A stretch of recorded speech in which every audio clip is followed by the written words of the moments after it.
My mom actually introduced my dad to Christianity, which I think was cool. Growing up, my dad always wanted to share his faith, so he made sure his kids heard the word, and he always used to quote, train the child in the way that he goes and he will never depart from it. My dad always used to say that, so he strongly believed that. We used to have devotions every morning, go to church every day. He really wanted us involved in church and like see what he was doing and how God was the best thing that ever happened to him and how that could be the same for us. That was basically how we grew up. My relationship with my dad was amazing. I think it was amazing. My brothers and my sisters they can say whatever they want. They all said I was the favorite child or whatever, but I feel me and my dad just had the connection because I took the time to create that. So I think me and him had the best relationship like father and son could have. So yeah, we were really close. My dad passed away 2 years ago, 2012.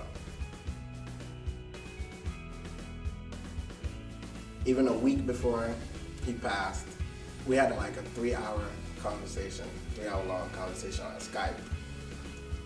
And even then, like my sister was there, my mom was there, and like we sat there, we talked, and we ran out of stuff to say, and so we were both sitting there, and I had a toothpick in my mouth, my dad had a toothpick in his mouth, and we were both like on Skype cleaning our teeth, and my sister just started crying, and she was like, "We're really alike," and I was like,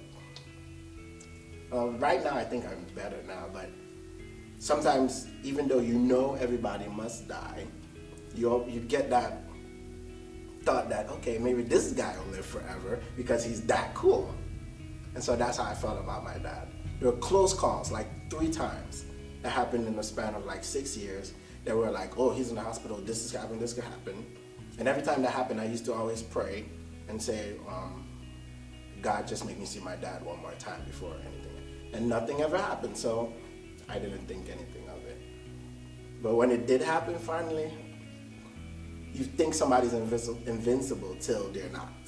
Yeah, eventually everybody will go, and he did a lot of great things, and you just think because of all the great things you do, I don't know, like you get a pass, but I mean, realistically, you know, when something like that happens, you're like, well, like why am I trying to get a job then? If I do all this and at the end of the day, I can't take it with me. My dad had like he built 4 houses. He had a house in New Jersey. And I was there when he used to build all those houses. And I remember, it's not that he couldn't pay for people to build the houses, but he always made sure his kids were there to help him build his houses. And like, I was there when he struggled to build them, and now he's gone. And I mean, what did I do for him? Nothing. But I noticed before he left, like at his funeral, the people he helped, like stuff that you couldn't really count, because he used to pay he used to pay for like my nephews or my friends or like people at the church their school fees so that they would go to school, and that stuck compared to him building houses, because the houses are still there, but that's no good to him now. It never shook my faith in the sense of like, oh, why did God do this? I think the biggest thing it did for me was I knew relying on the material stuff that would not do anything for me. And that was a big thing to me, like, do what I can when I can do it. So that really impacted me on so many things. Giving tithe. When somebody asks me for money, I could be broke and I still give it, because I'm like, well, who knows, maybe this drive home, I'm not gonna make it, and here I am worried about this little amount of money I could have given to this person. I think right before I went to high school, because I went to boarding school in Africa where you stay at the school for 3 months and then you go on vacation for a month and then go like, and before you go to boarding school, people tell you all these crazy stories on like witchcraft and everything because we're in Africa. Before you get there, you hear all these crazy stories and you're like, I cannot go there not protected. So I was like, yeah, I need to be ready for myself.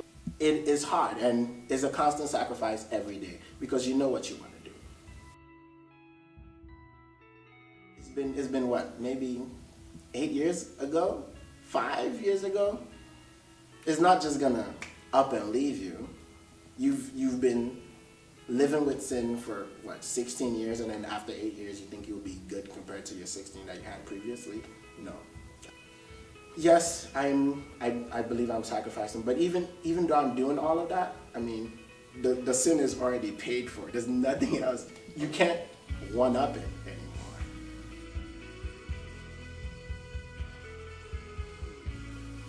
If you want a better world, I mean, that's what we have to aim for. We have to aim for a higher sense of living than just what you can see. And if that's, I mean, you don't just get up and start looking for something if you already know what you're looking for. And you have to know it can be found in this faith. Personally, that's what I feel.